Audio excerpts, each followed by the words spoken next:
Main register करवा सकते हैं। So Amazon Route 53 lets you register domain names such as example.com और इसके अलावा जितने भी आपके डोमेन नेम्स हो सकते हैं। तो domain name system second functionality है। Amazon Route 53 translates friendly domain names like www.example.com into an IP address like this. आपको पता है मेरा ख्याल बताने की जरूरत नहीं है कि डीएनएस क्या होता है, डोमेन नेम क्या होता है और डोमेन नेम किस में रिजॉल्व होता है। डोमेन नेम आईपी में भी रिजॉल्व हो सकता है, डोमेन नेम जो है किसी और डोमेन नेम में भी रिजॉल्व हो सकता है। ठीक है, तो द आइडिया इज कि आपको एक तो आप डोमेन रजिस्टर करवा सकते हैं, दूसरा आप डीएनएस की सर्विसेज जो है वो भी आपको राउट 53 जो है प्रोवाइड करता है, जिसमें आपको वो क्या करता है, आपके डीएनएस को, डोमेन नेम्स को ट्रांसलेट करता है किसके अंदर, आईपी एड्रेस के अंदर।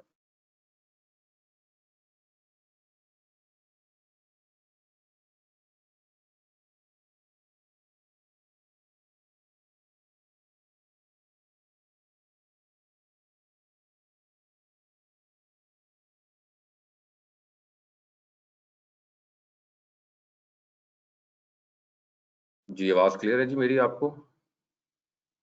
होगी जी, अटेंडेंस हो गई है। Yes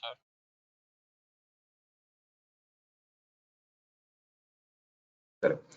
So Amazon Route 53 translates friendly domain names like your www.example.com into an IP address like this, and Amazon Route 53 responds to DNS queries. Amazon Route 53 की जो सर्विस है बेसिकली ये DNS queries को respond भी करती हैं using a global network of authoritative DNS servers, जिसमें वो इस्तेमाल करती है पूरा ग्लोबल नेटवर्क आपका, जहां पर आपके अथॉरिटेटिव DNS सर्वर्स होते हैं, which reduces latency, जो कि आपकी latency को क्या करते हैं, reduce कर सकते हैं।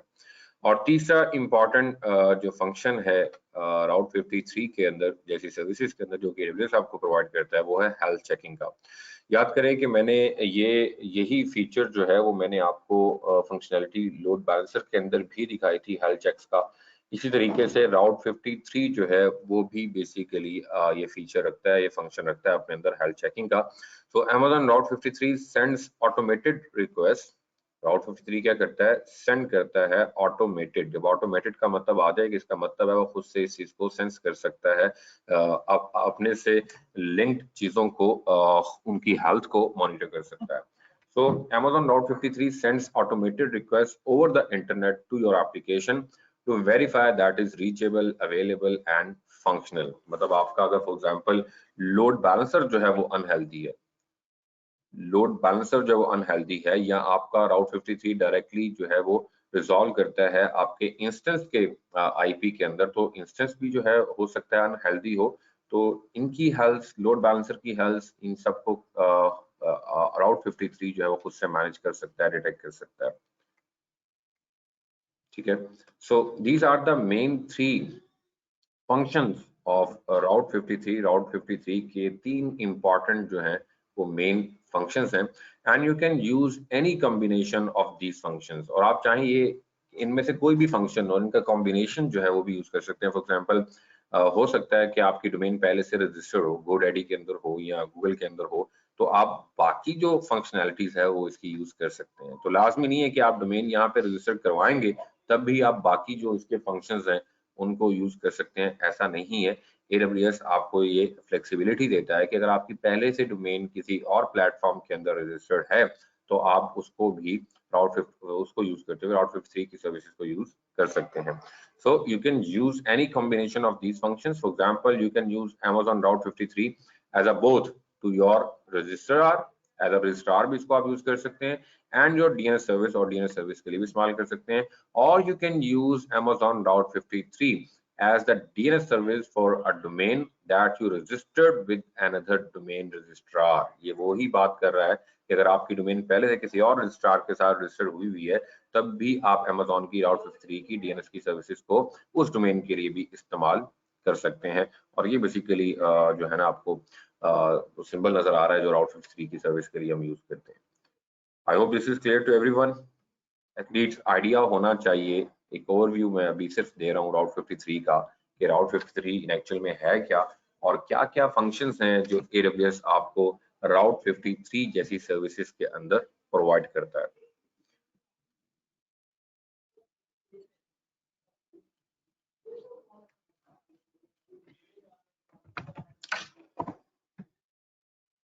थोड़ा सा कंसोल पे जाके देखते हैं कुछ चीजों को साथ साथ।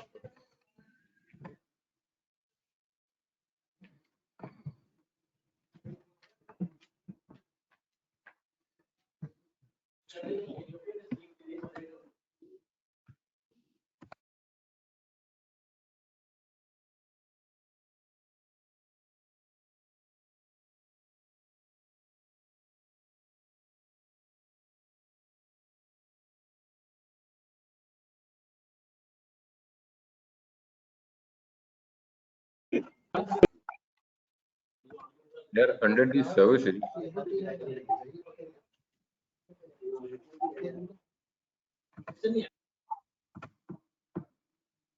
अंडर दी सर्विसेज अगर आप आए तो ये सर्विस भी आपको नेटवर्किंग एंड कंटेंट डिलीवरी के अंदर मिलती है राउट 53 की।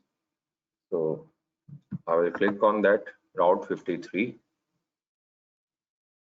इसकी ना रिसेंटली कंसोल चेंज हुई है और उससे पहले भी कुछ टाइम पहले भी कंसोल थोड़ी सी चेंज हुई थी। तो यहाँ पे we have redesign to route 53 console to make it easier. उन्होंने रीडिजाइन किया है और ये लास्ट टाइम जो मैं बैच करवा रहा था, मैं बैच मतलब क्लास चल रही थी, क्लास चलते चलते ना उनकी ये कंसोल चेंज हुई थी। तो मैंने कहा एक बड़ा अच्छा एक्सपीरियंस रहा आप लोगों का कि आप लोगों को इस चीज़ का भी आइडिया होना चाहिए कि बाज़ औक़ात आप नेट से कोई वीडियोस देखते हैं वो पुरानी कंसोल के ऊपर आपको करवा रहे होते हैं। तो जब कंसोल चेंज हो जाती है तो कुछ चीज़ें आपको समझ नहीं आ रही होती कि कैसे करनी है। ठीक है, सो ये अभी सेकंड लास्ट है। अगर आपने बिल्कुल लेटेस्ट वन पे जाना है या ओल्ड वन पे जाना है तो उसकी भी ऑप्शन देते हैं। So we are continuing to make improvement to your user experience based on your feedback. Stay tuned if you would prefer to use the old console, click here। तो कहते हैं अगर आपने ओल्ड कंसोल पे जाना है तो आप यहाँ पे क्लिक करके पुरानी कंसोल पे भी जा सकते हैं। तो डैशबोर्ड आप देखेंगे थोड़ा सा क्या होगा, चेंज होगा। डैशबोर्ड अब आपको चेंज नजर आ रहा है। ठीक है, तो आप चाहें तो न्यू वन पे प्रैक्टिस कर लें, इस पे कर लें, एक ही बात है, मसला कोई भी नहीं है। यहाँ पर जरा चीजें थोड़ी ज्यादा नजर आती हैं, इसलिए फिलहाल आपको यहाँ पर लेकर आया हूँ। ज्यादा से मुराद एक ही पेज पे ज्यादा आपको चीजें नजर आ रही होती हैं। सो न्यू कंसोल पे जाना है तो यहाँ पे क्लिक करके आप दोबारा न्यू कंसोल पे जा सकते हैं। तो अगर आप गौर करें कि अगर आप लोग ये सर्विस ओपन करेंगे तो आपको डीएनएस मैनेजमेंट यहाँ भी 0 नजर आ रहा होगा और डोमेन रजिस्ट्रेशंस यहाँ भी कुछ राइटिंग लिखी नजर आ रही होगी लेकिन 1 लिखा नजर नहीं आ रहा होगा। Already I have registered a domain, क्योंकि मैं एक दफा ही कर सकता था, बार बार नहीं कर सकता। उसकी वजह ये है कि यहाँ पे आपको नजर आ रहा है कि जब भी आप डोमेन रजिस्टर करवाते हैं तो इसके ऊपर आपको $12 की कॉस्ट पड़ती ही पड़ती है।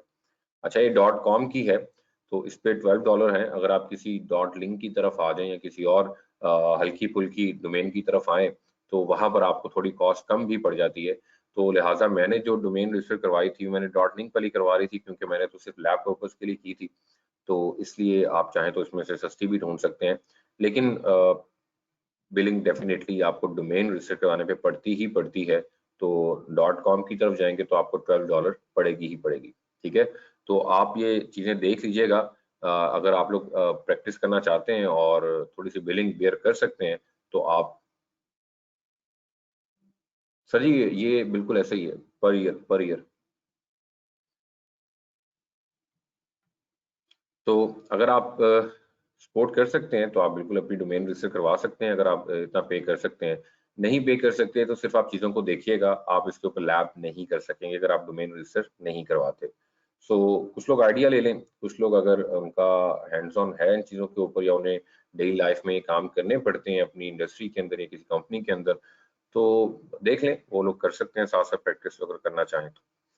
सो यहाँ पर सबसे पहले आप क्या करते हैं, डोमेन अपनी रजिस्टर करवाते हैं। और डोमेन रजिस्टर करवाने के लिए मैंने कहा है कि आपको यहाँ पर जैसे फॉर एग्जांपल आप .com वाली जो है वो देख सकते हैं, .net वाली $11 है, .org $12 है, .com .au $15 है, .co.uk $9 है, IO 39, info 21।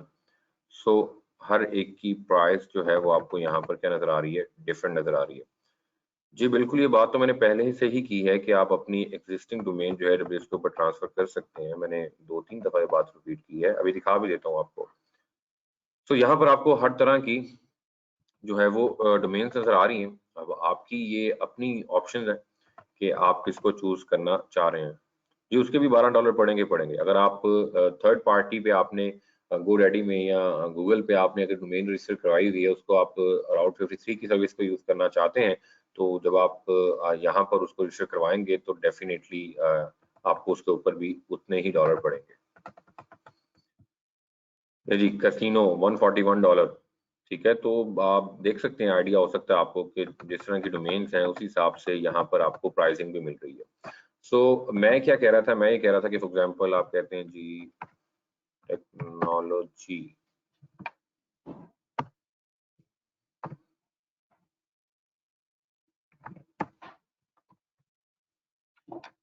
ये देखें ना, ये बेसिकली अगर आप इसको चेक करें, मैंने लिखा है टेक्नोलॉजी हब डॉट लिंक, तो बेसिकली मैंने इनमें से जो है ना ये वाली ये जो आप इस पे क्रॉस नजर आ रहा है जिसपे वो कह रहा है अनअवेलेबल, तो ये बेसिकली मैंने डोमेन जो है वो रजिस्टर करवाई थी कुछ टाइम पहले।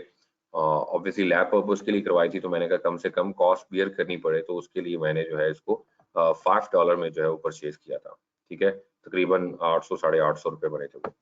तो इसके अलावा आप यहाँ से मतलब देखें ना, एक और पड़ी हुई है यहाँ पे सिस्टम्स हब डॉट लिंक, तो आप चाहें तो अगर आप $5 बियर कर सकते हैं तो आप यहाँ से इसको इस डोमेन को रजिस्टर करवा लें।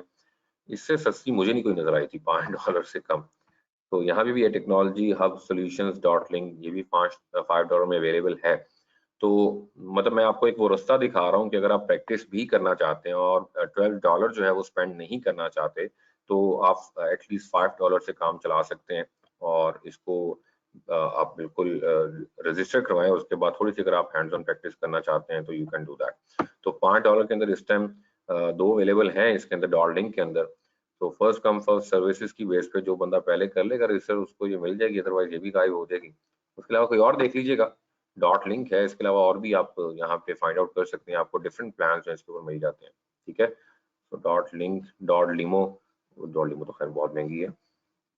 सो यहाँ से आप बिल्कुल फाइंड आउट कर सकते हैं कि कम से कम प्राइस वाली जो है वो आपको मिल जाए।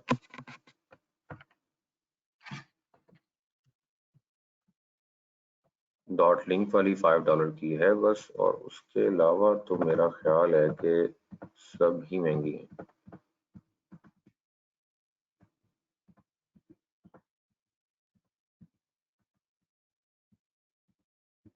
यार आप लोगों के सामने है, मेरा नहीं ख्याल कोई इससे सस्ती पड़ी हुई है $5 से। मैं आप लोगों के लिए देख रहा हूँ कि शायद इससे सस्ती कोई मिल जाए हमें, तो आप लोग लैब प्रैक्टिस कर सकेंगे कम से कम इसके ऊपर।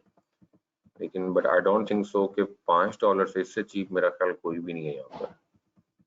सब जो है वो 5 से ऊपर ही है, $9 है, और 8 की प्राइस में भी शायद को मिल जाए। खैर आप लोग एक्सप्लोर कीजिएगा, लेकिन मैंने अभी आपको बहुत चीप जो है वो मैंने आप लोगों को दिखा दी है कि आप किस तरीके से कर सकते हैं। सो यहाँ पर आप क्या करेंगे, सबसे पहले आप डोमेन सर्च करते हैं, और सर्च करने के बाद जो है आप इसको ऐड टू कार्ट करते हैं, जो भी आप एग्जांपल आप सिस्टम हब डॉट लिंक को डोमेन ये चूज करते हैं, तो आप ऐड टू कार्ट करते हैं।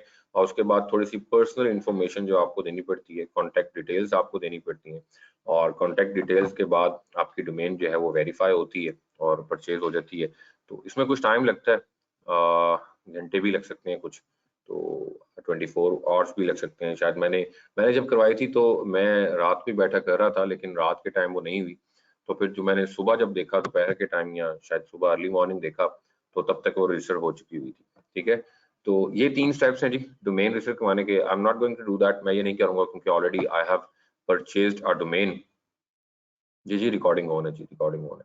तो मैं ऑलरेडी डोमेन परचेज कर चुका हूं, तो मैं इन स्टेप से नहीं गुजरूंगा, लेकिन ट्रस्ट मी बहुत आसान स्टेप्स हैं।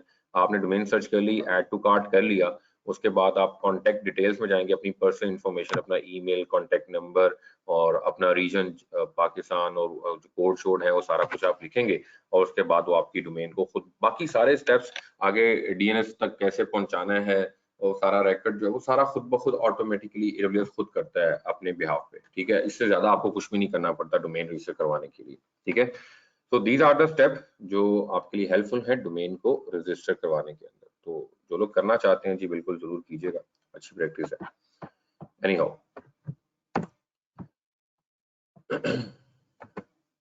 तो ये पहला स्टेप हुआ करता है। आप सबसे पहले क्या करते हैं, अपनी डोमेन रजिस्टर करवाते हैं, और मैंने बेसिकली डोमेन रजिस्टर करवाई हुई है जो कि मैं आपको दिखा रहा हूँ। टेक्नोलॉजी हब डॉट लिंक, ठीक है, प्राइवेसी प्रोटेक्शन और कॉन्टेक्स्ट, और उसके अलावा डोमेन बिलिंग रिपोर्ट आप देख सकते हैं अपनी लास्ट 12 मंथ से डाउनलोड कर सकते हैं डोमेन रिपोर्ट को। मैंने तो इसी फाइल में खुल जाए, अक्सर मेरी जो है ना ये एक्सेल की फाइल्स खुलती नहीं है इसकी। Again this is not opening, लेकिन ये खुल जाती तो मैं आप लोगों को दिखा देता। $5, वो मैं वैसे आपको वैसे भी दिखा चुका हूँ, $5। तो रजिस्टर्ड डोमेन, और उसके बाद आपको यहाँ पे बटन आ रहा है ट्रांसफर डोमेन। अब ट्रांसफर डोमेन, जिन लोगों का सवाल था कि जी हमारी अगर किसी और प्लेटफॉर्म के अंदर डोमेन रजिस्टर है तो हम क्या करें, तो यहाँ पर ट्रांसफर डोमेन टू राउट 53 ये मैं आपको दिखाने जा रहा हूँ अब। So you can transfer registration from one or more domains from another registrar to राउट 53। किसी और रजिस्ट्रार से आप राउट 53 पे आना चाहते हैं तो आप बिल्कुल ट्रांसफर कर सकते हैं। Before you continue do the following, क्या करना है, confirm that your domain is transferable, क्या आपकी डोमेन ट्रांसफरेबल है कि नहीं है, and see the requirements for top level domains, ठीक है, and for each domain that you want to transfer perform the first 4 steps of transferring the string for domain route 53। तो आपको 4 स्टेप से गुजरना पड़ता है। फॉर एग्जांपल मैं यहाँ पे लिखता हूँ, आप पहले ये वेरीफाई करते हैं क्या ये ट्रांसफरेबल है कि नहीं है। जैसे मैं लिखता हूँ फॉर एग्जांपल google.com, यार ये ट्रांसफरेबल है कि नहीं है, ठीक है, तो कहते हैं google.com can not be transfer to राउट 53। अब डेफिनेटली प्राइवेसी प्रोटेक्शन तो होती है ना, ऐसे तो नहीं है कि हर बंदा बैठे बैठे अपनी किसी की डोमेन पकड़ के किसी और के ऊपर ट्रांसफर कर दे। सो google.com और जैसी आप फेम या अपनी कोई जो है वो डोमेन जो है उसको चेक कीजिएगा कि वो ट्रांसफरेबल है कि नहीं है, ठीक है। Reason, your current registrar is preventing, जो हमारा करंट रजिस्ट्रार है google.com का, is preventing the domain for being transferred. वो क्या कर रहा है, इसको प्रोटेक्ट कर रहा है। And confirm that the domain is unlocked, if so contact your registrar for more information. लिहाजा google.com जो है वो आपकी ट्रांसफरेबल नहीं है। तो सबसे पहले आपको इस चीज को मेक श्योर करना होता है कि जो भी आपकी डोमेन है वो राउट 53 के ऊपर ट्रांसफरेबल है कि नहीं है। उसकी एक रीजन ये भी हो सकती है कि जैसे आपका जो रजिस्ट्रार है वो बेसिकली प्रिवेंट कर रहा है कि इसको किसी और रजिस्ट्रार के ऊपर ट्रांसफर ना किया जा सके। तो अगर आप करवाना चाहते हैं तो डेफिनेटली आपको उनसे कॉन्टैक्ट करना पड़ेगा कि जी हम अपनी डोमेन को ट्रांसफर करवाना चाहते हैं, या अगर प्राइवेसी प्रोटेक्शन नहीं है तो फिर आप सिंपली ट्रांसफर करवा सकते हैं, ठीक है। उसके बाद डोमेन ऑप्शंस, कॉन्टैक्ट डिटेल्स देनी पड़ती है, रिव्यू एंड परचेज करना पड़ता है। और अगर आप देखें तो इसके ऊपर भी जिस तरह की आपकी पहले से डोमेन रजिस्टर है उतने ही चार्जेस आपको पड़ रहे होंगे। तो अगर मैं नई डोमेन रजिस्टर करवाता हूँ .com की तब भी $12 है, और अगर मैं अपनी एग्जिस्टिंग .com की डोमेन को ट्रांसफर करवा रहा हूँ राउट 53 के ऊपर तो उसकी जो कॉस्ट है वो भी कितनी है, $12 है। और अगर .net है तो 11, .org है तो 12, तो सेम कॉस्ट है न्यू रजिस्ट्रेशन की भी, और जो एग्जिस्टिंग डोमेन्स हैं किसी और रजिस्ट्रार के पास उसको भी ट्रांसफर करवाने की उतनी ही फीस है, ठीक है। क्या कह रहे हैं जी आप? ये सर आई हैव ट्राइड, उसका उसके लिए हमें अनलॉक करनी पड़ती है तो छेद हो जाएगी। छेद छेद तो इंडिया वाले यूज करते हैं, कितने छेद हैं, क्या लिखा है यार आपने? चेंज हो जाएगी मेरा ख्याल आप लिखना चाह रहे थे। नहीं जी, आपको एक एविडेंस क्लास से मोहम्मद हैदर इजाज दे रहे हैं कि उन्होंने ट्राई किया था, तो उसके लिए वो कहता है कि पहले अनलॉक करवानी पड़ती है और उसके बाद आपकी चेंज हो जाएगी, मतलब ट्रांसफर हो जाएगी राउट 53 के अंदर, ठीक है। सो ये एक इम्पॉर्टेंट क्वेश्चन होता है, आई नो, इसलिए मैंने सबसे पहले अपनी डिस्कशन ही इसी बात के ऊपर रखी है कि अगर आप किसी और थर्ड पार्टी रजिस्ट्रार के साथ रजिस्टर्ड हैं और अब आप राउट 53 पे आना चाहते हैं तो how can you do that. तो उसके लिए सिंपल से 4 स्टेप्स हैं और कुछ भी नहीं है, बहुत आसान से हैं। तो पहली चीज आपको बस वेरीफाई करनी होती है कि क्या ट्रांसफरेबल है कि नहीं है। अगर है तो आप बहुत आसानी से इसको ट्रांसफर करवा सकते हैं। I hope this is clear to everyone. यार इसमें कोई और रॉकेट साइंस नहीं है ऐसी कि जिसके ऊपर हम मजीद जो है इसके ऊपर बहस करें या कोई बात करें। क्या ख्याल है? All clear?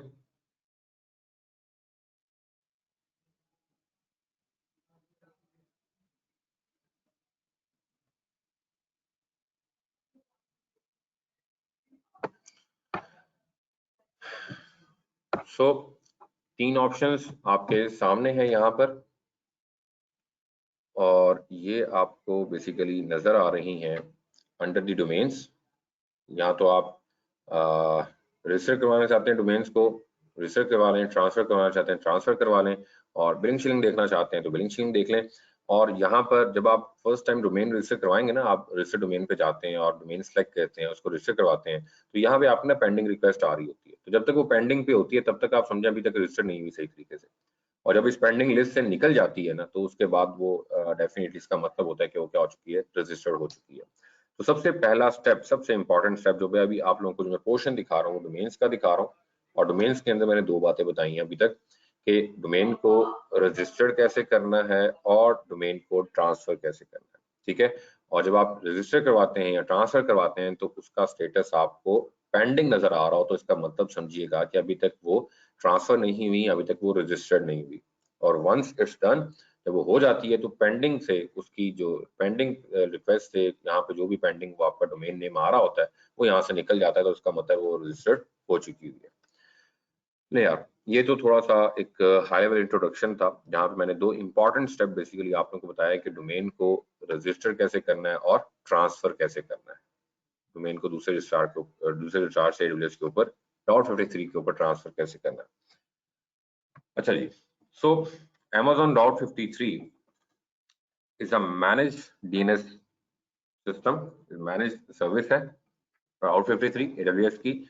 और what is DNS? DNS is a collection of rules and records which helps clients understand how to reach server through URLs। मेरा ख्याल है बंदा DNS को तो जानता ही है, हम इसको बात नहीं कर रहे थे। In AWS most common records are, जो most common records हैं जो हम यूज कर रहे होंगे वो A record और Tetra A record for IPv6, simple A record for IPv4, hostname to IPv4, hostname DNS to IPv4, और Tetra A hostname to IPv6, और CNAME hostname to hostname, और alias hostname to AWS resource।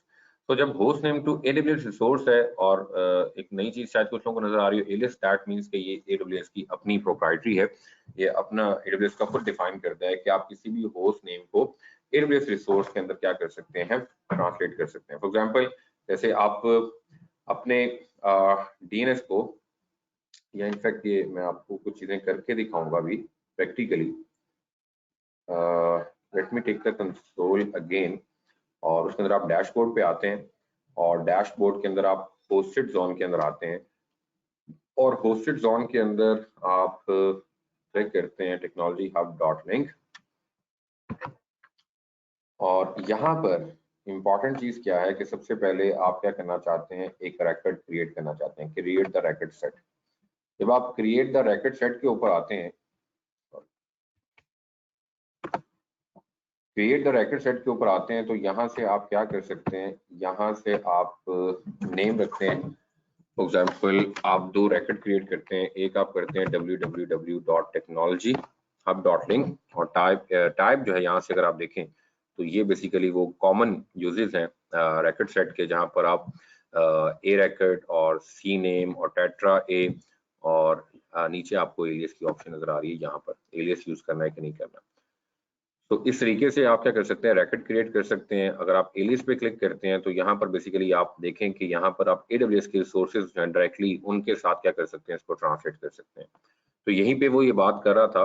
For example मैं दोबारा दिखाता हूँ आप लोगों को कि एलियस के अंदर आप क्या कर सकते हैं, एक होस्ट नेम को एक AWS के होस्ट नेम के साथ क्या करवा सकते हैं, आप ट्रांसलेट करवा सकते हैं। तो यहाँ पर बेसिकली जब भी हम लोड बैलेंसर जो है वो क्रिएट, अभी तो आपको कुछ नजर नहीं ना आ रहा क्योंकि कोई चीज कॉन्फ़िगर ही नहीं है, बिल्कुल हमारी कंसोल नीट एंड क्लीन है। तो यहाँ पर भी मैं www.technologyhub.link को बेसिकली किसके साथ ट्रांसलेट कराऊंगा, यहाँ पे एलियस यूज करूंगा लोड बैलेंसर का।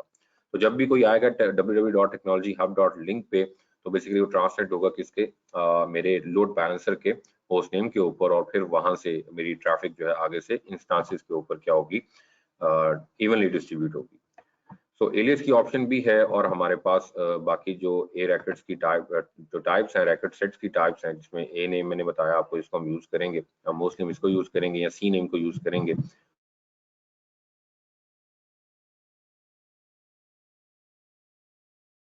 तो एक काम करते हैं, अगर हम प्रैक्टिकली इन चीजों को देखना चाहते हैं तो हमें अपना जो है वो एक थोड़ा सा बैकएंड पे एक सेटअप लगाना पड़ेगा। जहाँ पर हमारे वेब सर्वर्स भी हों और उनके ऊपर कोई ना कोई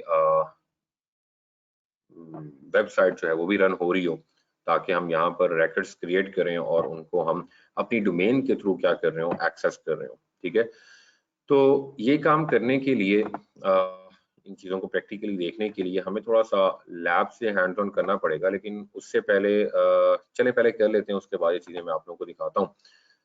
सो थोड़ा सा इस तरह का एक इंफ्रास्ट्रक्चर जो हमें बिल्ड करना पड़ेगा। So I am going to play with the default VPC के साथ प्ले करेंगे।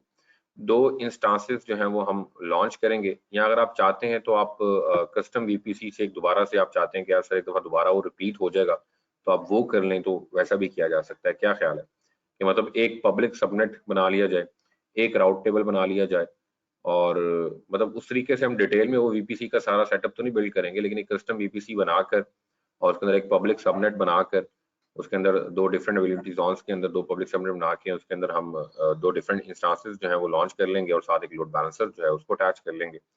सो जो आप सजेस्ट करते हैं उस तरीके से बिल्कुल चला जा सकता है। क्या ख्याल है जी? मेरे ख्याल आप लोगों को तो कोई ख्याल ही नहीं है, आप लोग अलग ही ख्यालों में गुम हैं।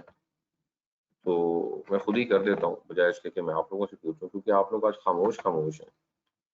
तो जुम्मे का दिन है, एहतराम कर रहे हैं जुम्मे का, ज्यादा बोल नहीं रहे, कोई और वजह हो सकती है।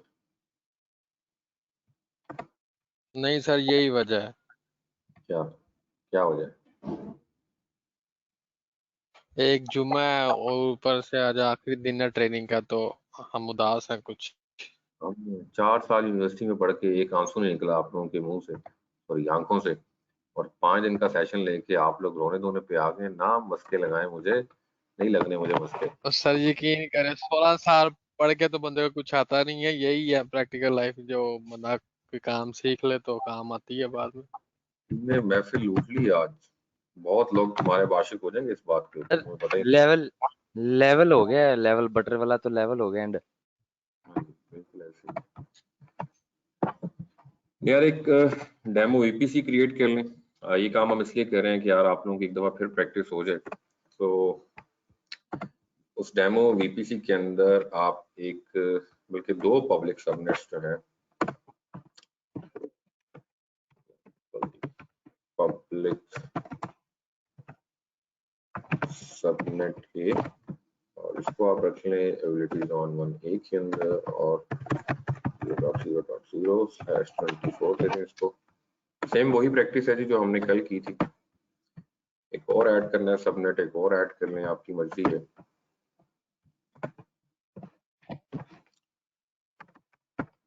पब्लिक सबनेट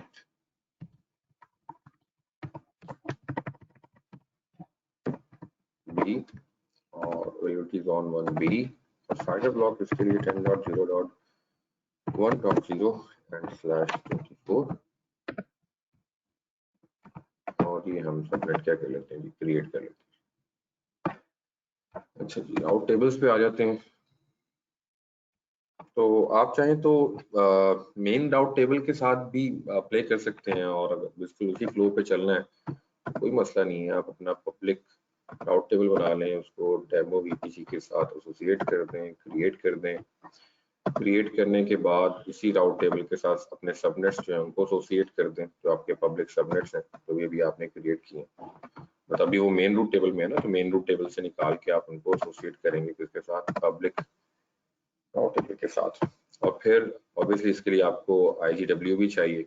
IGW नहीं है आपके पास, उसको क्रिएट कर लें, डेमो IGW, इसको आप क्रिएट कर लें और इसको अटैच करें वीपीसी के साथ। किस वीपीसी के साथ? डेमो वीपीसी के साथ इसको आप अटैच करते हैं। नहीं जी, तो हमने वीपीसी क्रिएट किया, 2 पब्लिक सबनेट्स क्रिएट किए एबिलिटीज ऑन 1A और 1B के अंदर। राउट टेबल्स के अंदर हमने जो है वो उन सबनेट्स को एसोसिएट करवा दिया after the creation of route tables, और उसके बाद IGW हमने क्रिएट किया और उसको वीपीसी के साथ अटैच कर दिया। राउट टेबल में आके एक और काम जो आपको करना है वो पब्लिक राउट टेबल के अंदर आना है, राउट्स के अंदर आकर इस IGW को अटैच करना है, अदरवाइज आपकी ट्रैफिक जो है ना तो अंदर आएगी ना बाहर जाएगी। सो डेस्टिनेशन कुड बी एनी, और इसके साथ आप अटैच करेंगे इंटरनेट गेटवे और डेमो IGW। ये चीजें तो यार आपकी खून की रगों में दौड़नी चाहिए आपके, किस तरीके से कस्टम वीपीसी अपना बिल्ड करना है और क्या क्या नेसेसरी कॉन्फ़िगरेशंस हैं जो आपको करनी है। अच्छा जी, उसके बाद हम चलते हैं जरा EC2 की कंसोल पे।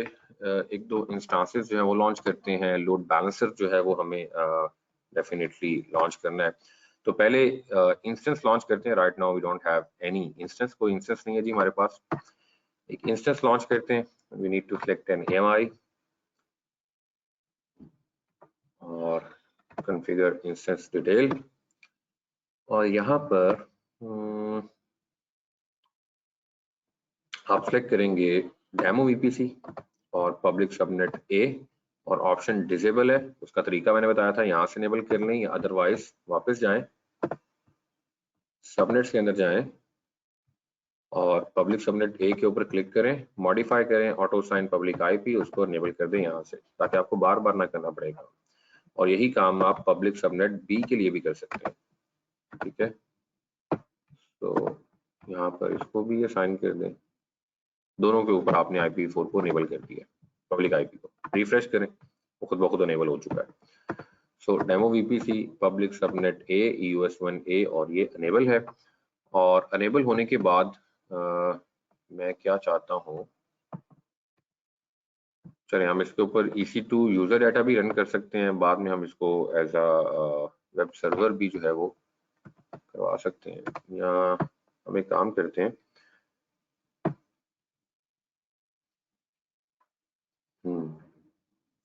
मेरे पास कुछ जो है वो फाइल्स पड़ी हैं जिसमें कुछ चीजें लिखी हुई हैं मैंने। आप सिंपल जो है इको का मैसेज डिस्प्ले करवाना चाहते हैं तो आप वो भी करवा सकते हैं।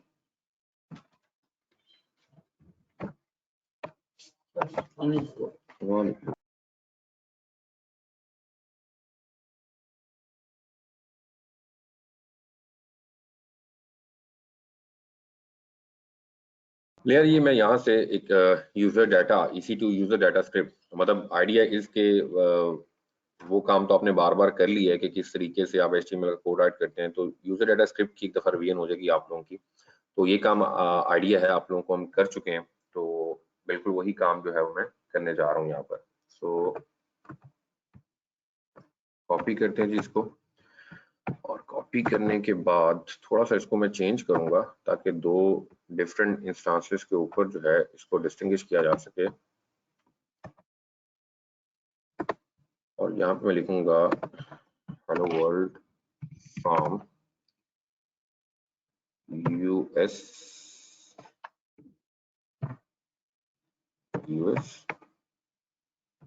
Waste 1A। 1A इसका अवेलेबिलिटी जोन है, ठीक है। और वो कहाँ पर है, ये ऊपर है, ये देखिएगा EU West 1A, मतलब ये इंस्टेंस जो है हमारा इस अवेलेबिलिटी जोन के अंदर है।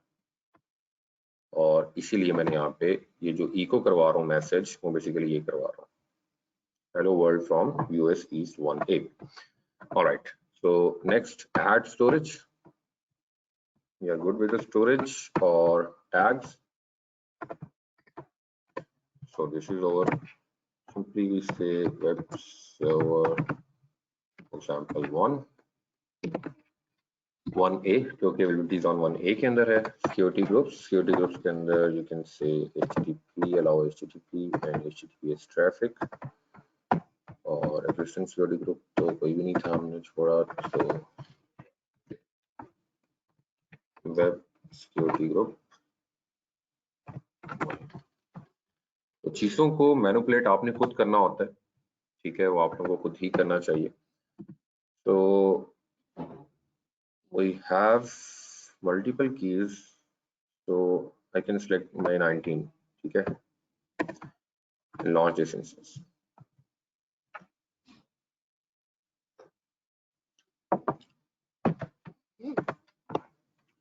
ये इंस्टेंस लॉन्च हो गया, और हम एक और इंस्टेंस जो है वो भी लॉन्च करना है। तो एक और इंस्टेंस लॉन्च कर लेते हैं यहाँ पर।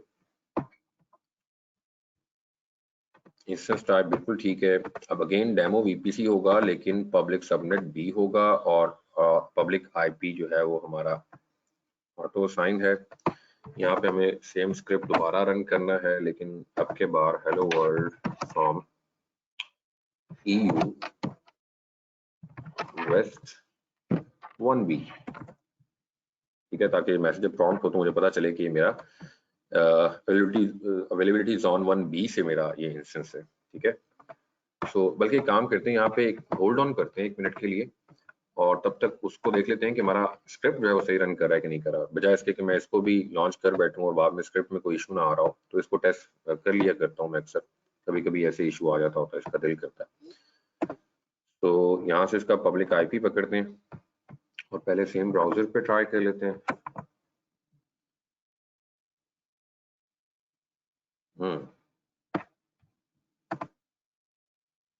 सीम्स लाइक के समथिंग हैज बीन हिट, कुछ हिट हुआ है लेकिन कोई मैसेज नहीं आ रहा डिस्प्ले। चलें एक काम करते हैं, ब्राउजर चेंज करके देख लेते हैं।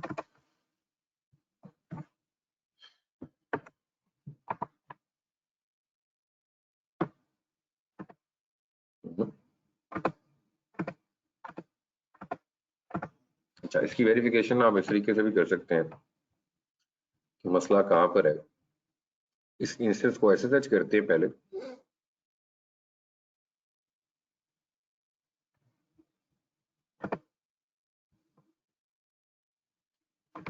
और यहाँ पर आकर मैं इसको ऐसे सर्च करता हूँ इंस्टेंस को,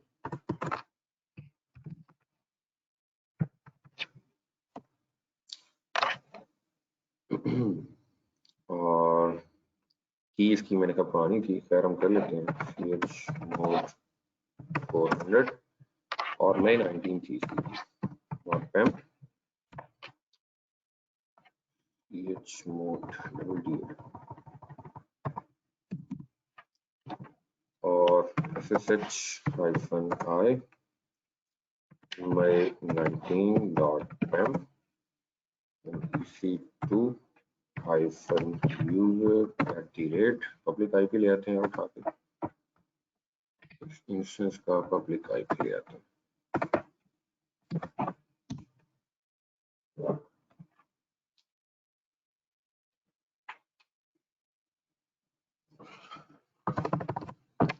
अच्छा जी, और उसके बाद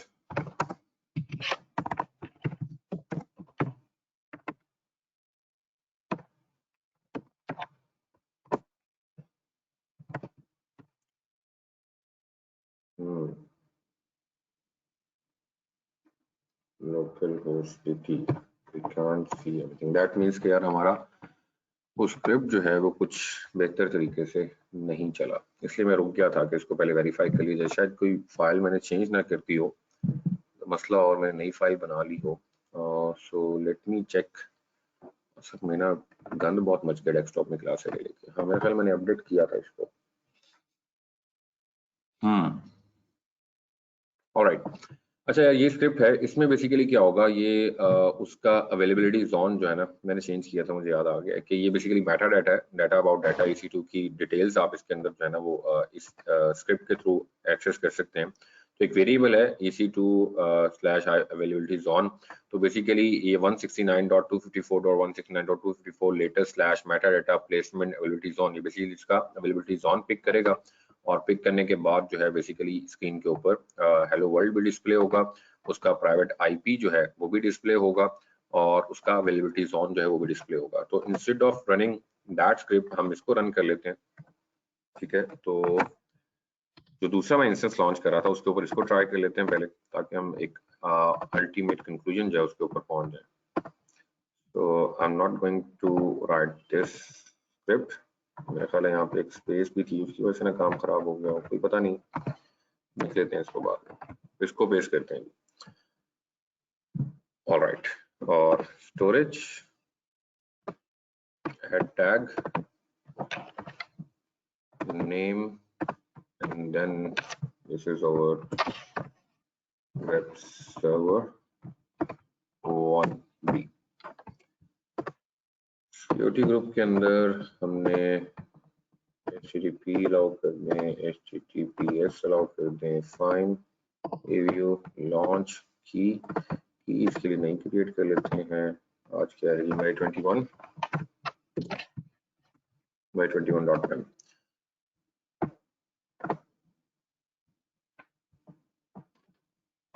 launch this instance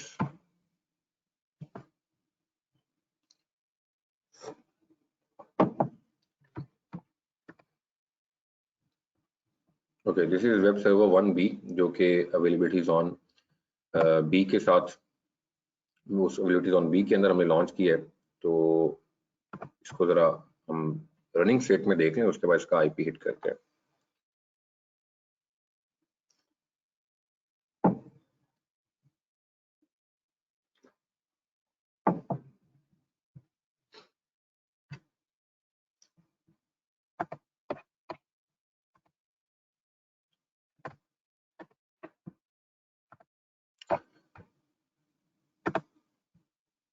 जी, ये रनिंग स्टेट में आ चुका है, तो लिहाजा हम इसका आईपी यहाँ पे हिट करते हैं।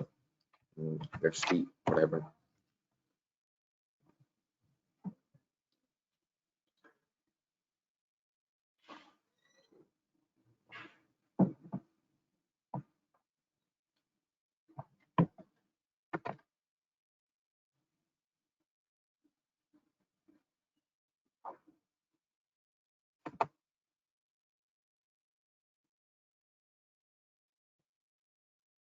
हाँ, मैं इसे रिफ्रेश कर रहा हूँ जरा।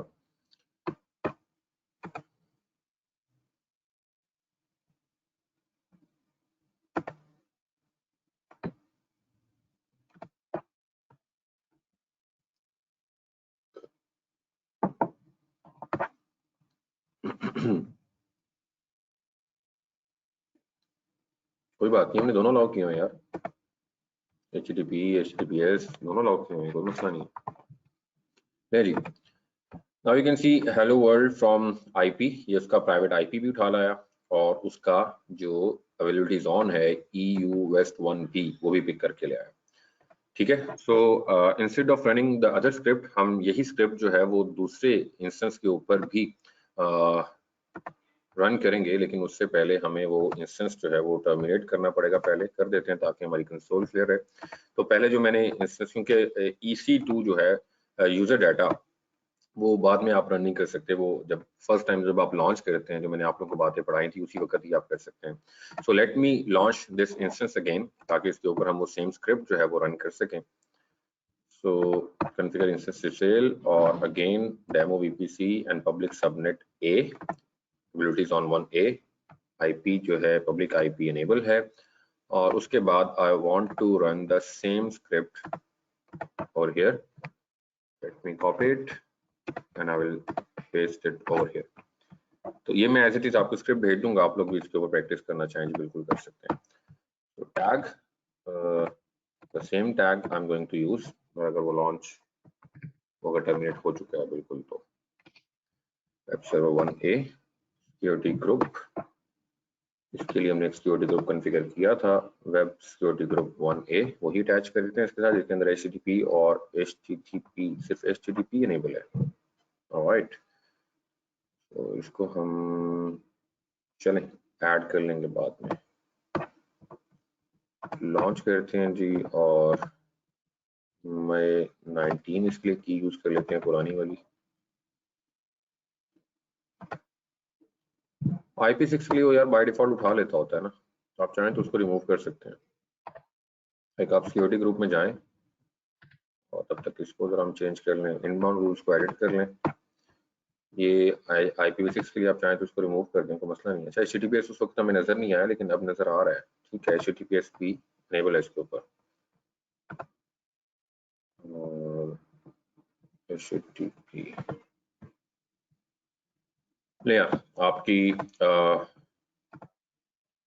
मैं एनीवेयर करता हूँ तो IP6 ऑटोमेटिकली उठा लेता होता है, तो मसला नहीं है इसमें। तो HTTP SSH और HTTPS जो इसके अंदर इनेबल है, और हम इसको सेव कर देते हैं।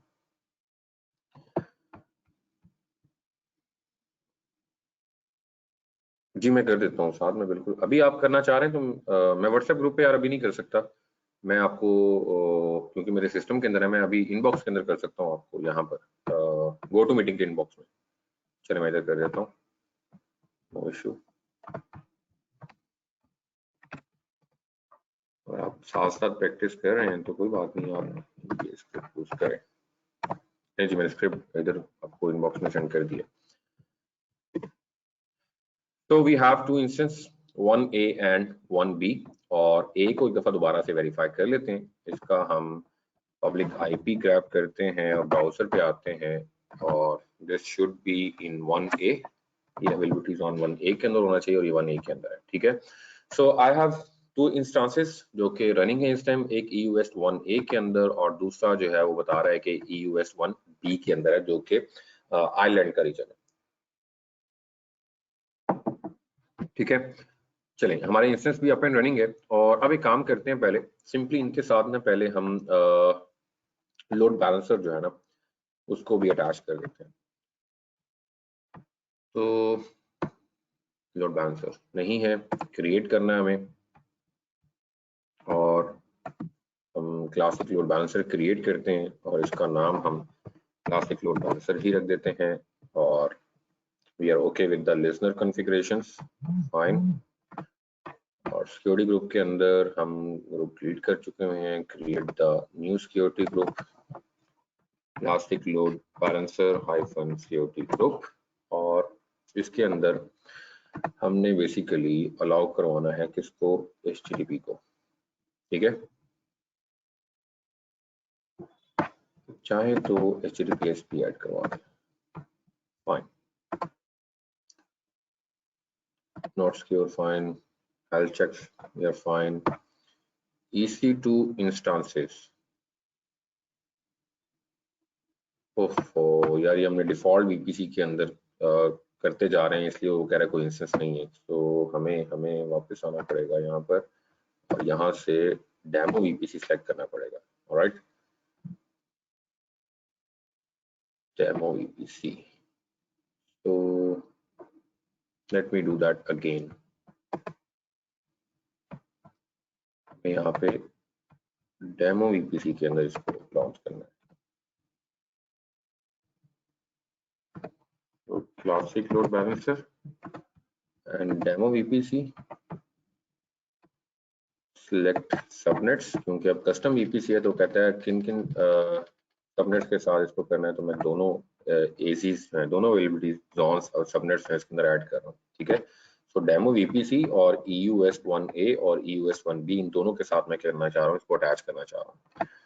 सिक्योरिटी ग्रुप हमने अभी क्रिएट किया था, नहीं वो नहीं क्रिएट हुआ था, ठीक है। सो classic load balancer security group, और इसके अंदर आप अलाउ करवा दें HTTP की ट्रैफिक और HTTPS की ट्रैफिक। बाकी सारी बातें आपको पता है कि मतलब लिसनर साइड क्या है और दूसरी साइड कौन सी है, so that's why I am not discussing these things anymore, ठीक है। और next.html, एक प्रॉब्लम जो हम फेस कर सकते हैं वो ये है कि हमने रन किया है ये स्क्रिप्ट, बड़ा सादा सा स्क्रिप्ट, और अगेन इसके अंदर चले हैं, ठीक है, बिल्कुल ठीक है, इंडेक्स.html है। ऐड इंस्टांसेस, अब ये इंस्टांसेस आपको नजर आ रहे हैं, web server 1A and web server 1B, alright. Add tags, name, classic load balancer, create, view. तो लोड बैलेंसर सक्सेसफुली क्रिएटेड, और थोड़ा सा वेट करेंगे जब तक हमारे इंस्टांसेस जो हैं वो इन सर्विस नहीं आ जाते।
Now they are in service, ये इन सर्विस आ चुके हैं, तो लिहाजा मैं डिस्क्रिप्शन में जाता हूँ और इसका डीएनएस नेम जो है, that's what I was talking about, कि हम बेसिकली लोड बैलेंसर का डीएनएस जो है वो क्या कर रहे होते हैं, हिट कर रहे होते हैं, और हम चाहते क्या है कि हम अपना डोमेन नेम जो है उसको यहाँ पर हिट करें। सो मैं डीएनएस हिट करता हूँ डोमेन नेम का। पहली रिक्वेस्ट मेरी EUS1B इस इंस्टेंस के पास जाती है जो कि अवेलेबिलिटी जोन 1B के अंदर है और जिसका प्राइवेट आईपी ये है। मैं दोबारा से इसको रिफ्रेश करता हूँ। Now my traffic is diverted to EUS1A जिसका प्राइवेट आईपी 10.0.0.11 है। तो थिंग्स आर वर्किंग परफेक्टली, यहाँ तक चीजें आपकी बिल्कुल स्मूथली काम कर रही हैं। एक रिक्वेस्ट आपकी एक इंस्टेंस के ऊपर जा रही है और एक रिक्वेस्ट आपकी एक दूसरे इंस्टेंस के ऊपर जा रही है, ठीक है। दैट्स वाई मैंने ये स्क्रिप्ट रन किया जिससे आपको आईपी भी चेंज होता हुआ नजर आए और आपको जो अवेलेबिलिटी जोन है वो भी यहाँ पे नजर आए, जिससे आइडिया होगा कि बेसिकली एक रिक्वेस्ट एक इंस्टेंस के ऊपर और दूसरी रिक्वेस्ट जो है वो दूसरे इंस्टेंस के ऊपर हमारी जा रही है। ठीक है, यहाँ तक क्लियर है। ये एक तरह का समझ लें वो सारा पुराना EC2 का सारा सेक्शन रिवाइज हो गया, VPC का कल का सारा सेक्शन दोबारा से एक दफा रिवाइज हो गया। तो मैं तो बार बार चीजों को इंटीग्रेट कर करके, और शुरू में मैंने, आप याद करें, मैंने बताया था कि यार चीजें जो हैं बहुत इंटरलिंक्ड है, तो लिहाजा एक चीज आती है दूसरी नहीं आती तो गुजारा नहीं होगा। ठीक है, सारी चीजें जो है बहुत अच्छे तरीके से आपको आनी चाहिए। अच्छा, इसके बाद अब सिनेरियो क्या है, ये हमारा लोड बैलेंसर भी आ गया। अगर आप दोबारा इस डायग्राम को देखें तो हम लोड बैलेंसर जो है वो अपने इस इंस्टांसेस के साथ जो है वो इंटीग्रेट कर चुके हैं। इन इंस्टांसेस को लोड बैलेंसर के साथ हम रजिस्टर करवा चुके हैं। अब जरूरत इस चीज की है कि हमारा राउट 53 उसके ऊपर हम अपनी डोमेन रजिस्टर करें, और रजिस्टर करने के बाद जो है हम इंटरनेट से अपने उस डोमेन नेम को हिट करें, तो हमारी रिक्वेस्ट भी इसी तरीके से दो डिफरेंट इंस्टांसेस के दरमियान क्या होनी चाहिए, डिस्ट्रीब्यूट होनी चाहिए। और यही एक रियल सिनेरियो है जो बनता है करना। क्या ख्याल है? रियलिटी भी ऐसा ही होता है ना, या कुछ और होता है? थोड़ा सा जी नजर सर नहीं आ ऐसे ही रहा,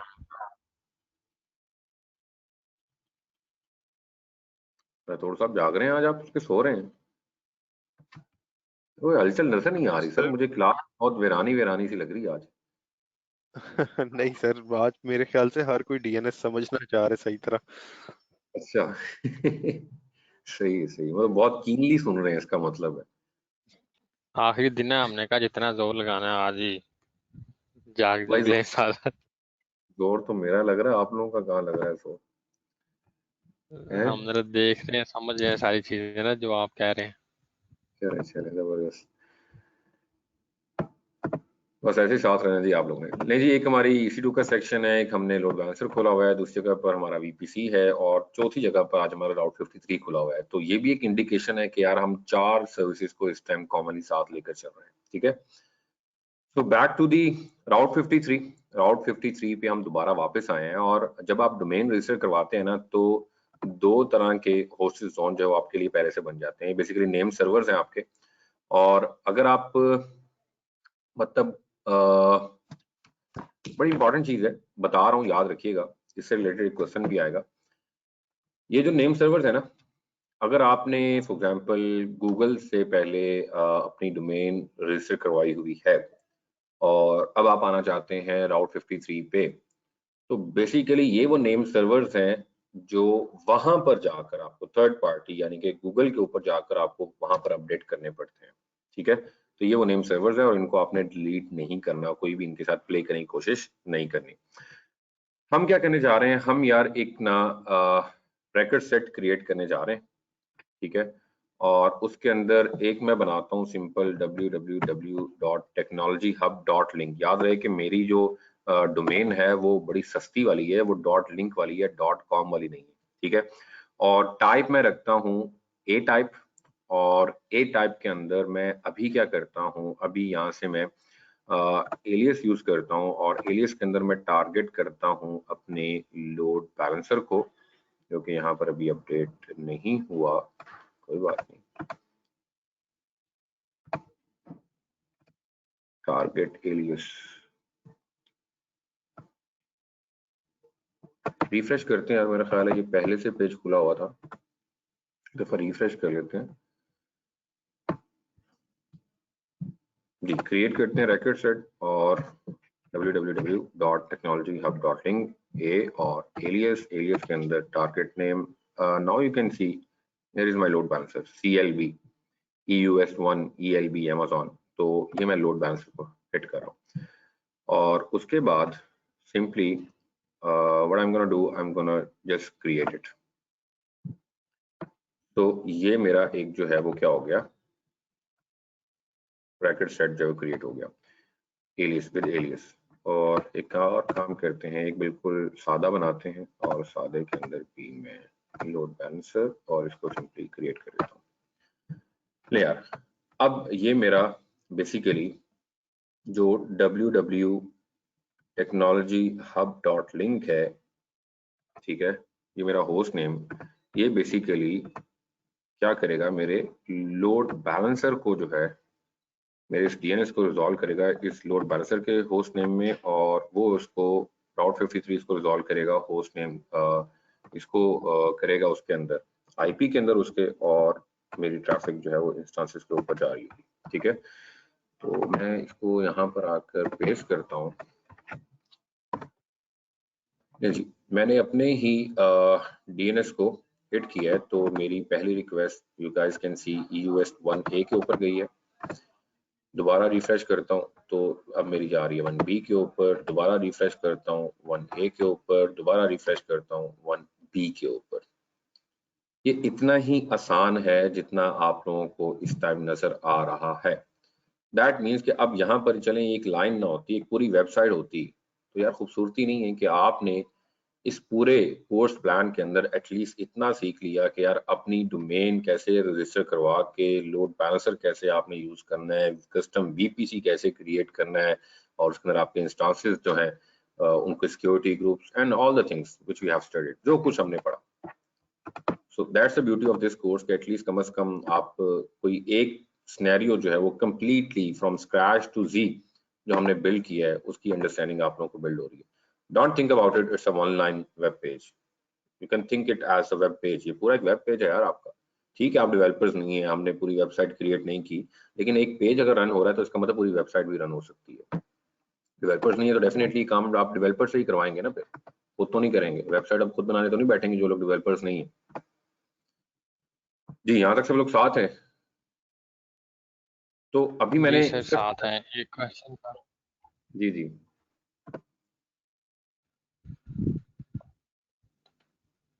अगर हम इसको एज ए वेबसाइट लें और जो वेबसाइट के साथ डेटाबेस अटैच होती है वो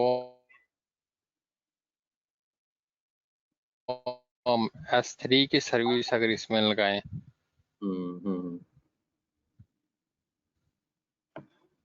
जी, नहीं, मतलब यहाँ से इस URL से डायरेक्टली S3 को हिट करना चाह रहे हैं, तो उसमें उसको फिर क्या होगा? नसीब आपकी ना आवाज थोड़ी सी इंटरप्ट हुई है बीच में, काइंडली आप क्वेश्चन दोबारा रिपीट करते हैं, क्या कहना चाह रहे हैं आप?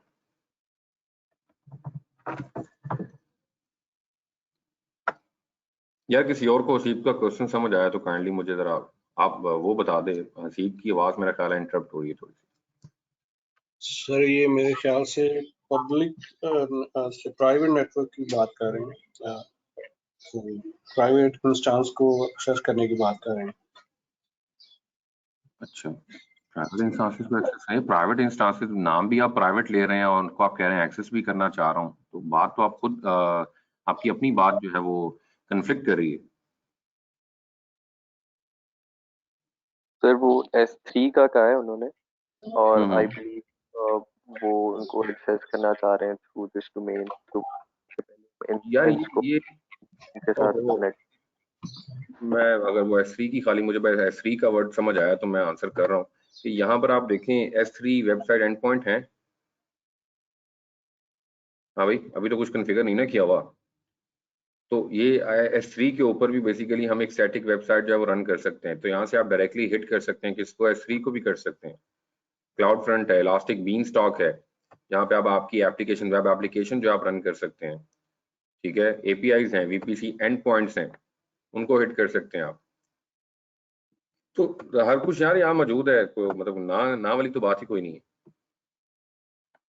जी हसीब भाई क्लियर है? हसीब भाई को मतलब बिल्कुल आवाज बंद हो गई है, उनका नेट का कोई इशू है या क्या इशू है? जी सॉरी सर, वो इशू आ गया था, अब दोबारा दूसरा ASP को कनेक्ट किया और मुझे अच्छा कोई अच्छा, समझ नहीं आई आपने क्या आंसर किया। मुझे आपके सवाल का भी अभी तक नहीं पता, मजे की बात ये है। तो पूछें, दोबारा सर पूछें। क्वेश्चन ये था कि जी, क्वेश्चन ये था कि अभी ये सिनेरियो जो हमारा करंटली है, ये तो सिंगल वेबसाइट है, एक वेब पेज है। अगर हम इसके साथ डेटाबेस कोई सेपरेट एज ए सर्विस हम इसके साथ अटैच करें तो वो इस सिनेरियो में कैसे होगी, कोई S3 या MySQL सर्वर वगैरह? देखें उसमें अगर आप, मैं अभी यही दिखा रहा था कि अगर आप एलियस में आए तो यहाँ पर आप बेसिकली S3 के अंदर भी हम ना स्टैटिक वेबसाइट रन कर सकते हैं, और स्टैटिक वेबसाइट के पीछे आपकी डेफिनेटली कोई स्टोरेज होगी, मीडिया फाइल्स वगैरह होंगी, उसको भी आप हिट कर सकते हैं। दूसरी बात, आप डायरेक्टली जो है ना जो डेटाबेस सर्वर है उनके साथ डायरेक्टली तो आपका इंटरेक्शन होता ही नहीं है। आपकी क्यूरी तो वेब सर्वर पे जाती है, फिर वेब सर्वर से आपके जो कोड्स हैं वो आपको कहाँ पे लेके जाते हैं, डेटाबेस के अंदर, वो इन्फॉर्मेशन एक्सट्रैक्ट करके आपको वेब पेज पे दिखा रहे होते हैं। बात समझे मेरी? हाँ जी, जी बिल्कुल। हाँ, तो ये सिनेरियो। और उससे पहले देखें ना हम जो मल्टीपल मेरी डायग्राम्स थी उनके अंदर तो मैंने यही बताया था ना आपको कि हमारे प्राइवेट इंस्टेंस होंगे, फॉर एग्जांपल वो डीबी इंस्टेंस हैं, तो वो डीबी इंस्टेंस जो है वो डायरेक्टली आपसे इंटरनेट पे से एक्सेसिबल नहीं ना होंगे। वो तो आप अपने वेब सर्वर को हिट करेंगे, वेब सर्वर से आगे कुछ कोड ऐसे रन होंगे जो आपको कहाँ पे लेके जा रहे होंगे, आपकी उस क्यूरी को फॉर एग्जांपल ऑथेंटिकेशन है या कोई स्पेसिफिक डाटा एक्सट्रैक्ट करना चाह रहे हैं, तो वो इस तरीके से होगा इनडायरेक्टली। जी ठीक है सर। चलो जबरदस्त।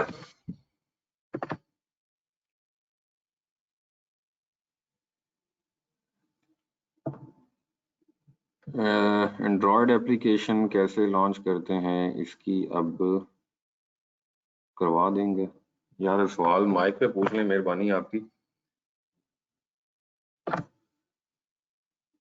तो आप लोग ना वो मेरा ख्याल है प्रोफेशनल से एक्सपर्ट लेवल पे जा रहे हैं, हालांकि मैं एसोसिएट से निकल के प्रोफेशनल पे आया हूँ। मैं प्रोफेशनल पे आया हूँ, आप लोग ना बहुत आगे की बातों पे अब जा रहे हैं जो कि सिलेबस का पार्ट नहीं है। लेकिन चलें, आप लोग की इंफॉर्मेशन के लिए पहली चीज जोएब भाई, आपका सवाल मुझे क्लियर नहीं है, क्या कहना चाह रहे हैं आप? साथ can we use it for Oracle web and app servers? यार साथ मेरा ख्याल है कि हमने EC2 इंस्टांसेस के ऊपर ना बहुत सी बातें की कि जहां पर हम अपने EC2 इंस्टांस को, अभी जो ओरेकल की बात कर रहे हैं आप, तो डेटाबेसेस का पोर्शन अभी आएगा, उसमें बात करेंगे इसकी। और ऐप सर्वर्स डेफिनेटली यार, जो इलास्टिक बीन्स स्टॉक की जो सर्विसेज हैं जो मैंने आपको दिखाई थी, जहां पर आपको डिफरेंट प्लेटफॉर्म्स नजर आते हैं, तो ये इलास्टिक बीन स्टॉक का एनवायरनमेंट नजर आ रहा है। यहाँ पर बेसिकली आपका जो इंस्टेंस है वो एज अ एप्लीकेशन जो है उसके ऊपर रन हो रही होगी। तो ये तो वेब सर्वर है ना, इसके ऊपर हम कह रहे हैं कि सपोज कह रहे हैं कि एक वेबसाइट जब रन हो रही है, so obviously you can deploy your application on a server, और फिर यहाँ से जो इलास्टिक बीन स्टॉक का एनवायरनमेंट है आप उसको हिट करेंगे तो आपके DNS से डायरेक्टली जो है वो हिट होगा, DNS of Elastic Beanstalk, और वहां से आपकी एप्लीकेशन जो है वो आपको इस वेब पेज की जगह पे यहाँ पे एप्लीकेशन रन हो रही होगी। तो सारी चीजें मौजूद हैं यार। मतलब ऐसा नहीं है कि सिर्फ वेबसाइट ही हो सकती है, इसके अलावा और कुछ नहीं हो सकता। इलास्टिक बीन स्टॉक के एनवायरनमेंट खोले ना जाके, मैं तो मेरा ख्याल है डे फर्स्ट के ऊपर इलास्टिक बीन स्टॉक और गूगल ऐप इंजन, ये सारे प्लेटफॉर्म्स मैंने आपके सामने रखे थे। ठीक है, थोड़ी सी आप लोगों ने भी ना देखें, टाइम बहुत शॉर्ट है, टाइम बहुत कम है, तो इस टाइम के अंदर हम बहुत ज्यादा, मेरा ख्याल है कि मैंने अपनी एफर्ट से ज्यादा जो है जितना बनता था करवाना, उससे ज्यादा मैं कोशिश कर रहा हूँ आप लोगों को सिखा के भेजूं। तो फिर भी टाइम कम है, मतलब सारा कुछ जो है यहाँ पे कवर नहीं हो सकता कि मैं एक एक सर्विस उठा के, एक एक चीज उठा के आप लोगों के सामने रखूं। कहने का मकसद क्या है कि आपको थोड़ी खुद हिम्मत करनी पड़ेगी। मतलब आप देखें ना, अब एक बेस बन गई है, एक फ्लो बन गया आप लोगों का, चीजों का आइडिया हो गया है। अब इसके बाद आपकी अपनी R&D है कि यार आप किस तरीके से इसको फर्दर जो है वो एक्सटेंड करते हो, किस तरह से फर्दर चीजों को एक्सप्लोर करते हो। ठीक है यार, निकालें एग्जाम तो एक फॉर्मेलिटी है, मैं नहीं समझता कि एग्जाम ये सिंपली हमारी जो मेहनत होगी सारी in order to get the piece of paper, ये पीस ऑफ पेपर है। असल सेटिस्फेक्शन वो है which comes from your heart, जो आपके दिल से आती है, दिल से आवाज आती है कि नहीं यार तुम्हें काम आता है। कर लें, थोड़ी सा टाइम लगा लें अब आप प्रेपरेशन पे, जो आपने सर्टिफिकेशन करनी है। लेकिन इसके बाद काइंडली मेहनत कीजिएगा, चीजों को एक्सप्लोर कीजिएगा, चीजों को और समझिएगा, अदरवाइज फायदा कोई नहीं है। सिर्फ पीस ऑफ पेपर लेके मार्केट में जाएंगे ना तो कोई फायदा नहीं होने वाला आपको।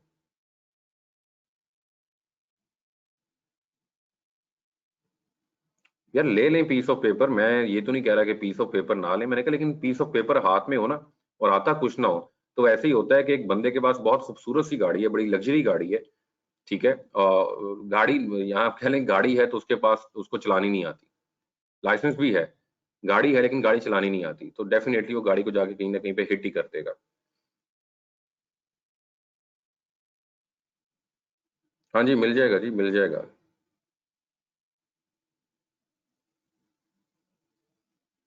मतलब आइडिया हो जाना चाहिए। माशाल्लाह प्रोफेशनल लोग हैं, मतलब 4-4 साल आप लोगों ने लगाए हैं, कभी मैंने भी लगाए हैं यार। मैं यूटी से ग्रेजुएटेड हूँ, ठीक है, इलेक्ट्रिकल इंजीनियरिंग की हुई है, तो हमने भी 4 साल लगाए हैं, तो हमें कभी भी नाम ही नहीं सुना यार हमने तो AWS का, हमें तो पता ही नहीं था चीज़ों का। और फिर हमारे यूनिवर्सिटीज के जो ट्रेंड्स चल रहे हैं, तो आपको भी पता है यार, मैं क्या बात करूं इसके ऊपर।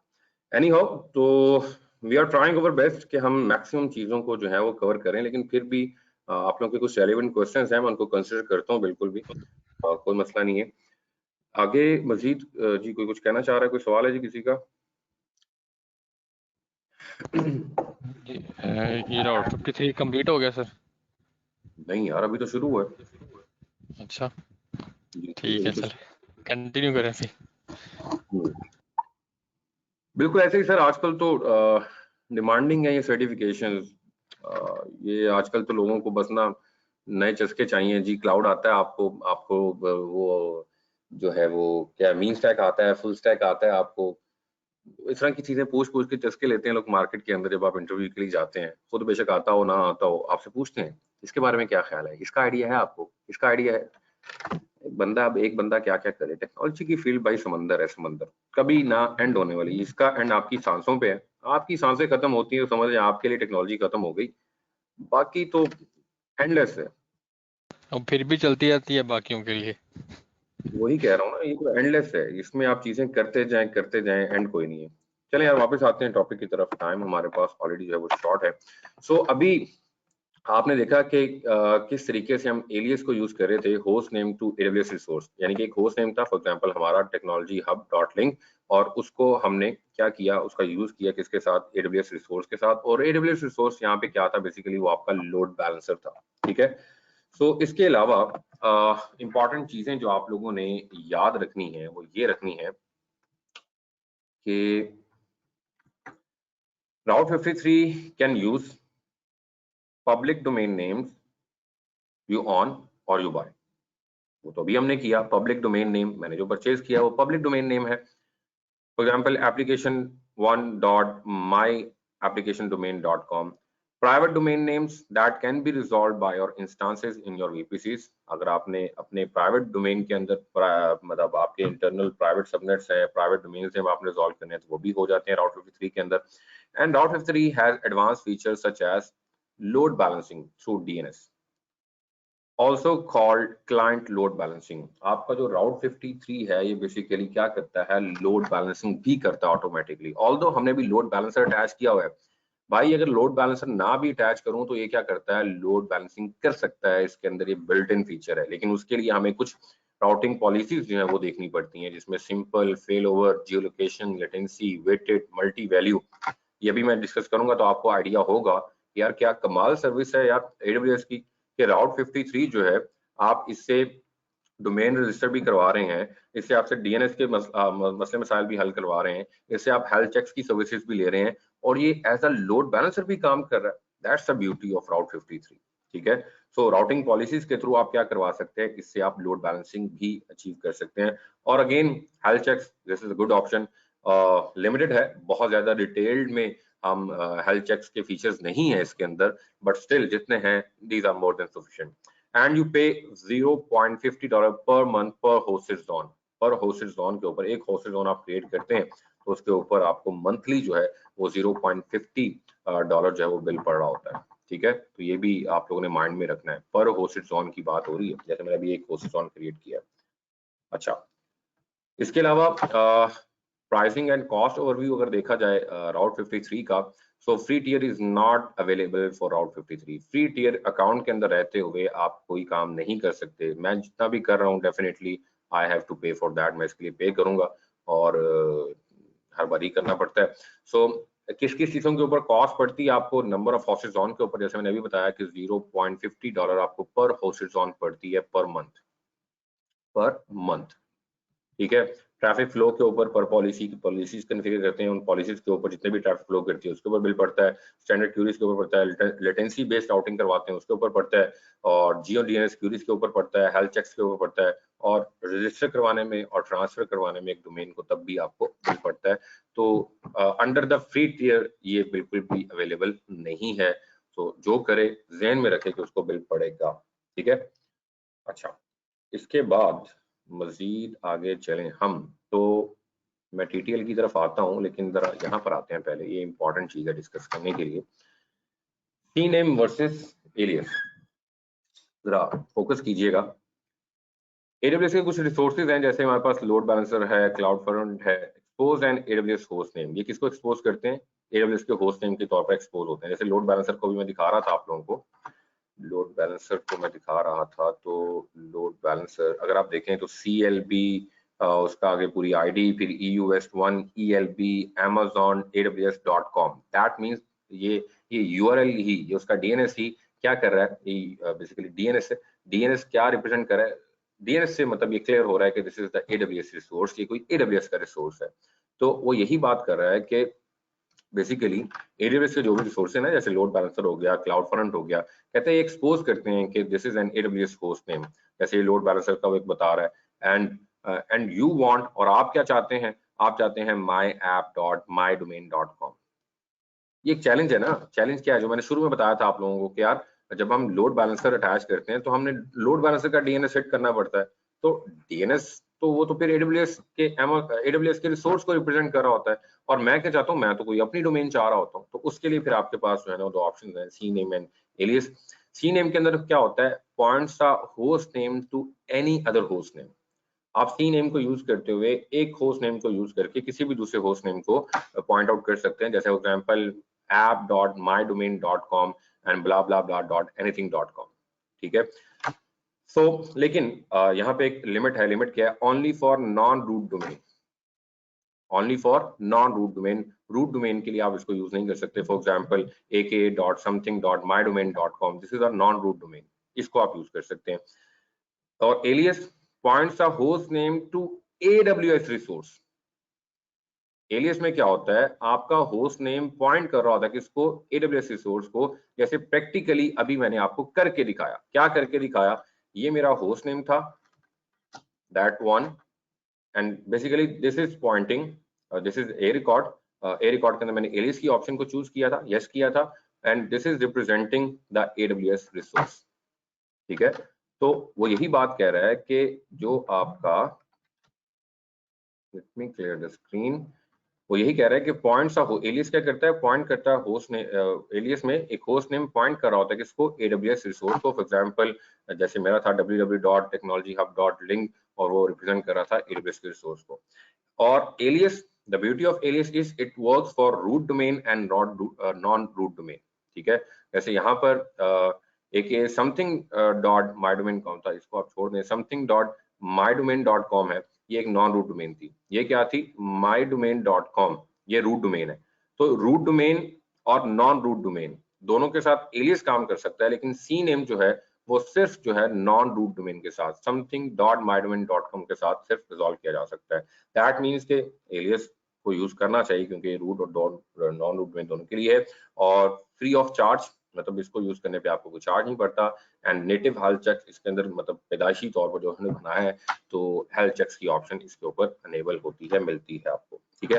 अच्छा, ये चीजें मैं मेक श्योर करने के लिए काम करता हूँ।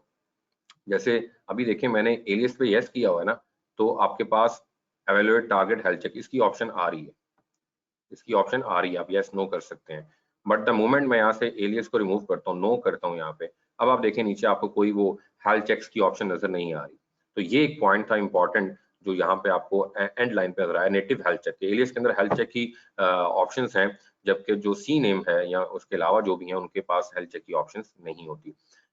ये राउट 53 की बात की जा रही है। अच्छा, फिर वो बात कर रहा था कि आप जो है ना CNAME को वो किसी नॉन रूट डोमेन के साथ जो है ना वो कर सकते हैं, लेकिन रूट डोमेन के साथ नहीं कर सकते। For example technology.hub.link, this is my root domain, और इसके साथ मैं यूज करना चाहता हूँ CNAME को, ठीक है। और CNAME के साथ मैं यहाँ पे एलियस यूज कर लेता हूँ, और एलियस यूज करता हूँ अगेन अपना मैं क्या यूज करता हूँ? For example load balancer, So I cannot see the load balancer over here.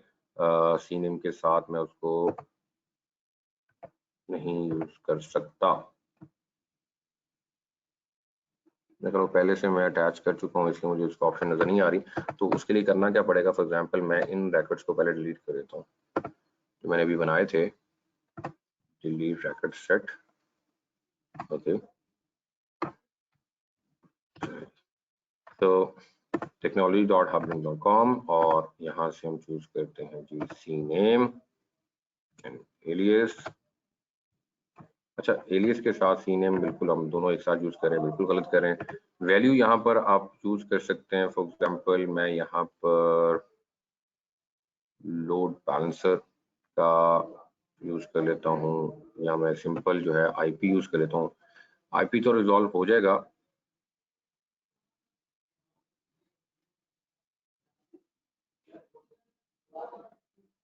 हाँ, मैं रूट डोमेन पे ही बताना चाह रहा हूँ ना कि इसको मैं किस तरह से आपको दिखाऊं कि रूट डोमेन के साथ जो है ना आप जो है वो, या मैं बेसिकली इस पॉइंट को हाईलाइट करना चाह रहा हूँ कि यहाँ जो बात की थी कि alias work for root domain and not do domain, ठीक है। लेकिन जो CNAME है this can only work for non root domain. ये रूट डोमेन के साथ नहीं करता, नॉन रूट डोमेन के साथ काम करता है, ठीक है। सो चलिए इसको ऐसे भी लिखा जा सकता है। अगर फॉर एग्जांपल मैं लिखूं www.technology.com और एलियस। अच्छा, मैं एक काम जो गलत कर रहा हूँ ना वो ये कर रहा हूँ कि एलियस आप साथ यूज नहीं करते। मैं यहाँ पर मेरा जो लोड बैलेंसर है, फॉर एग्जांपल लोड बैलेंसर कहाँ है मेरा, ये लोड बैलेंसर है, इसका डीएनएस कॉपी करता हूँ, कॉपी करके यहाँ पे आता हूँ और इसमें यहाँ पेस्ट कर देता हूँ, ठीक है।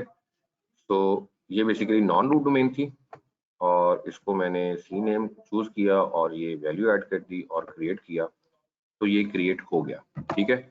ये क्रिएट हो गया। एक और क्रिएट करते हैं जो कि रूट डोमेन के साथ करते हैं। यहाँ पे CNAME चूज करते हैं, यहाँ पे मैं अपना वो AWS का रिसोर्स है वो ऐड करता हूँ और क्रिएट करता हूँ and here we got the error. ये चीज मैं आपको दिखाना चाह रहा था।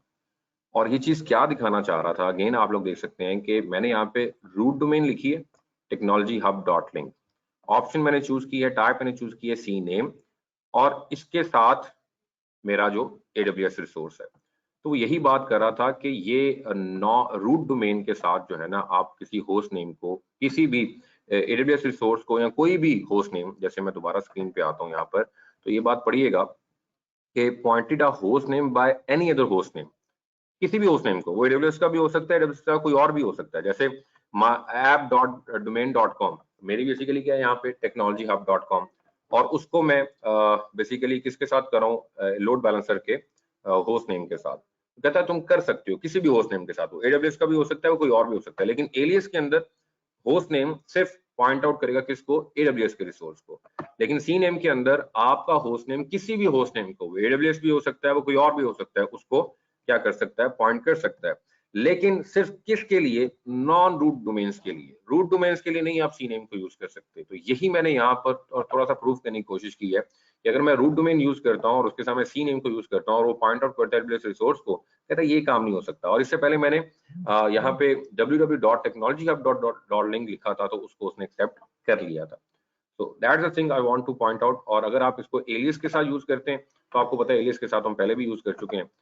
तो एलियस के साथ अगर आप यूज करते हैं और टाइप आप A रखते हैं, तो यहाँ पर आप देखें कि मैं इसको रूट के साथ भी यूज कर पा रहा हूँ और इसको नॉन रूट के साथ भी यूज कर पा रहा हूँ, जो कि मैंने पहले भी किया था। मतलब आप I will simply create this, अगर मैं इसको क्रिएट करता हूँ तो उसने क्रिएट कर दिया। तो दैट मीन्स जो एलियस है वो रूट और नॉन रूट दोनों के लिए यूजेबल है, लेकिन CNAME जो है वो सिर्फ नॉन रूट डोमेन के लिए यूजेबल है। I hope this is clear to everyone. ये बात समझ आ गई है जी सब लोगों को? किसी को नहीं समझ आई तो बिल्कुल वो बता सकता है, अगर बताना नहीं चाहता तो 2 मिनट तो वो निकाल ही सकता है। फिर क्या ख्याल है?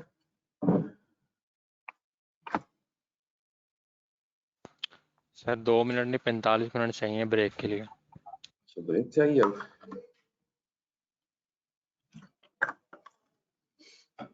जी ब्रेक चाहिए थी सब लोगों को।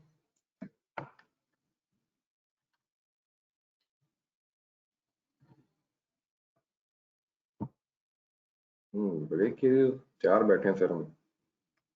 चलिए जी ब्रेक करते हैं यहाँ पर।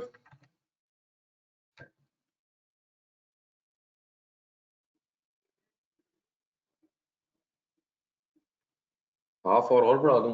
हाफ और पढ़ाऊंगा तो उसके बाद जुम्मे की ब्रेक भी हमने करनी है आज। और ये अस्सलाम ब्रेक वालेकुम सर, 12 बजे कर लेंगे, उसके 12 बजे कर लेंगे, फिर 1 घंटे की ब्रेक हो, जुम्मा भी पढ़ आएंगे। 12 से 1 के दरमियान कौन सा जुम्मा होता है भाई? नहीं सर, 12 बजे ब्रेक करेंगे ना तो 1 बजे जमात हो जाती है, या कहाँ सवा पे? 12 कर लेंगे। गुजरा 1 वाला। बजे गुजरा वाला? तो हम लाहौर से सारे गुजरा वाला जुम्मा पढ़ने आए 1 बजे। नहीं नहीं। हाँ तो क्या हो गया भाई? चलें। नहीं मैं लंबी ब्रेक नहीं कर रहा भाई, मुझे भी पता है जुम्मे की यार तरह लंबी ब्रेक होनी ठीक है। पढ़ना होता है, किसी का 4 बजे होता है, किसी का 2 बजे होता है। तो मैं बिल्कुल 11:20 पे ही वापस आ रहे हैं हम लोग, कोई लंबी ब्रेक नहीं है आज। 11:20 पे वापस आते हैं सब लोग।